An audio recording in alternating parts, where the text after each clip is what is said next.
안녕하세요. 방랑정객입니다. 1월 키워드는 그린란드, 케빈 워시, AI 소프트웨어, 산업대체 리스크입니다. 첫 번째는 트럼프가 유럽에 관세 100%를 부과하는 등 그린란드에 대한 야욕을 보이면서 시장은 또 흔들렸습니다.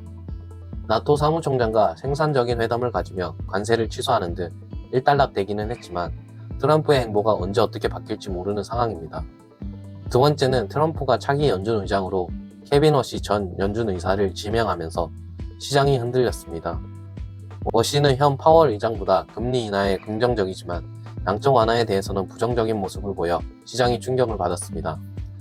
세 번째는 AI가 기존 소프트웨어 업체를 대체할 수 있다는 소식이 전해지면서 해당 산업 기업들 위주로 약세를 보였습니다. 하나씩 자세히 살펴보도록 하겠습니다. 1월 트럼프 대통령 발언 하나 때문에 시장이 꽤 크게 흔들렸습니다. 트럼프가 지난 19일 스위스에서 열리는 다보스 포럼에 앞서서 그린란드 확보에 대한 합의가 이루어지지 않으면 유럽의 관세를 100% 부과하겠다라고 말했는데요. 이 발언이 나오자마자 글로벌 증시는 일제히 하락했습니다. 이에 대해 덴마크 메테 프레데릭센 총리는 그린란드는 그린란드인의 것이며 판매 대상이 아니다라고 강하게 선을 그었고요. 미국 내부에서도 비판이 나왔습니다. 월스트리트 저널은 트럼프가 경제적, 군사적 이익을 위해 이웃 국가를 힘으로 굴복시키려는 21세기식 신식민주의의 사고를 그대로 드러냈다라고 지적했습니다. 그럼에도 트럼프가 이렇게까지 그린란드에 집착하는 이유는 분명합니다. 미국 입장에서는 그린란드는 단순히 땅이 아니라 전략적 자산이기 때문입니다. 먼저 자원 문제입니다. 그린란드는 석유, 천연가스, 각종 광물 자원이 대규모로 매장된 지역입니다. 특히 히토류가 중요합니다. 미국 지질조사국 그러니까 USGS의 2023년 조사에 따르면 그린란드의 히토류 매장량은 전 세계에서 8번째로 많습니다. 7번째인 미국과 거의 맞먹는 수준입니다. 현재 전 세계 히토류 공급량의 90% 이상을 중국이 장악하고 있는 상황에서 미국 입장에서는 중국을 견제할 새로운 카드가 절실한 상황입니다. 게다가 이 수치는 실제로 채굴이 가능한 히토류 기준이라는 점도 중요합니다. 그린란드는 아직 본격적인 히토류 채굴이 거의 이루어지지 않았기 때문입니다.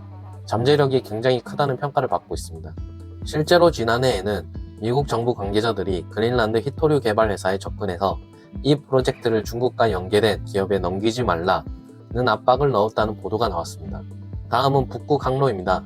지구온난화로 북극의 빙하가 녹으면서 2030년쯤이면 북극해를 통한 연중 항해가 가능해질 거라는 전망이 나오고 있습니다.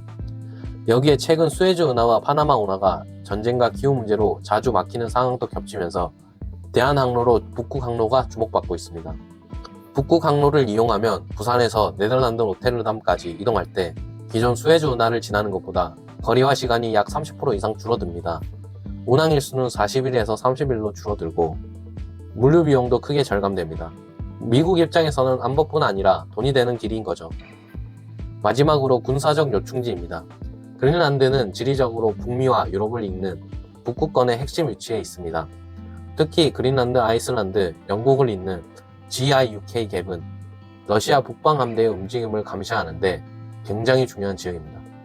미국은 이미 1951년 덴마크와 방위 조약을 맺고 그린란드 북서부에 있는 피트피크 우주기지를 운영하면서 미사일 조기 경보 같은 핵심 업무를 수행하고 있습니다. 이런 이유들 때문에 트럼프 행정부는 그린란드를 사실상 미국의 안전지대이자 전략 거점으로 보고 있고 러시아와 중국의 북극 진출을 막기 위해 직접적인 통제가 필요하다는 논리를 펴고 있는 겁니다. 지난 21일 트럼프는 나토 사무총장과 생산적인 회담을 가진 결과 그린란드와 북극 지역 전체에 대한 미래 협정의 틀을 마련했다면서 관세 부과를 취소하였습니다. 합의의 구체적인 내용은 공개되지 않았고 지난 회담으로 그린란드의 트럼프의 야욕이 언제 다시 시작될지 의문입니다.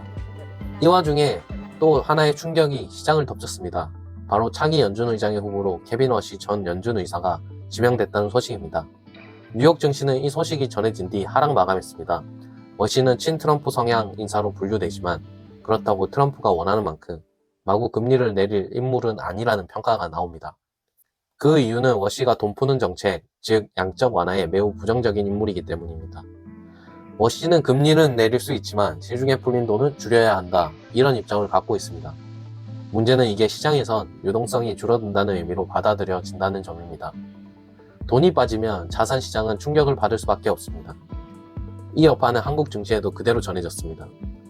코스피는 하루 만에 5% 넘게 급락하면서 이른바 검은 월요일을 맞았고 매도 사이드카까지 발동됐습니다. 하지만 다음날 분위기는 급변했습니다. 시장에서는 워시에 대한 우려가 과도했다는 인식이 퍼졌고 기업 실적과 유동성에는 실질적인 변화가 없다는 점이 다시 주목받았습니다. 저가 매수세가 유입되면서 코스피는 하루 만에 급반등했고 사상 최고치를 다시 경신했습니다. 2026년 1월 연금 운영 현황을 살펴보겠습니다. 1월 S&P 500과 나스닥은 그린란드, 워시쇼크, AI의 소프트웨어 업체 대체 가능성 등 S&P 500은 전월 대비 약 0.01% 상승하며 혼조세를 보였고 나스닥은 약 2.99% 기술주 중심으로 하락세를 보였습니다. 반면 국내 증시는 HBM 수요와 이에 따른 D램 공급 제한의 가격 폭등 등 공급자 우회의 환경을 보이면서 연일 최고가를 경신하며 약 40.86% 상승했습니다. 연금 자산은 이러한 흐름 속에서 약 3% 상승, 총 누적 수익률은 17.14%로 평가의 이익은 347만 4,987원으로 마감했습니다. 개인연금과 IRP 각각 운용 현황도 살펴보겠습니다. 미국 증시에 투자 중인 개인연금은 앞서 언급드린 내용으로 인해 혼조세를 보였으며 잠깐 쉬어가는 흐름을 보이겠습니다. 국내 증시에 투자 중인 IRP는 약 13% 상승했습니다. 코스피가 40% 상승한 반면 포트 비중상 약 26%가 상승함이 마땅하나 삼성전자와 하이닉스 비중이 많지 않는 VIP 펀드 특성상 시장 수익률을 따라가지 못하는 저조한 성과를 보이고 있습니다. 이와 관련해 VIP 자산운용사는 투자자들과의 대담을 유튜브로 방송하기도 했는데 시장을 따라가지 못하는 것에 대해 죄송하지만 과거에 해왔던 원칙대로 소신있게 투자해 나가겠다고 밝혔습니다.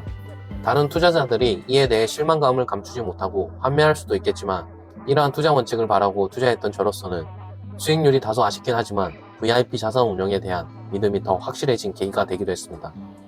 수익률은 시장을 따라가지 못하고 있지만 한국 시장이 반도체 중심으로 강력함을 보이고 정부가 이를 받쳐주면서 상승하는 흐름이 좋아 보입니다. 이러한 흐름이 자본시장 활성화, 주주 중심의 투자처로 변화하면서 한국 증시가 재평가받을 수 있는 날이 오면 좋겠습니다. 이상 방랑전객이었습니다. 감사합니다.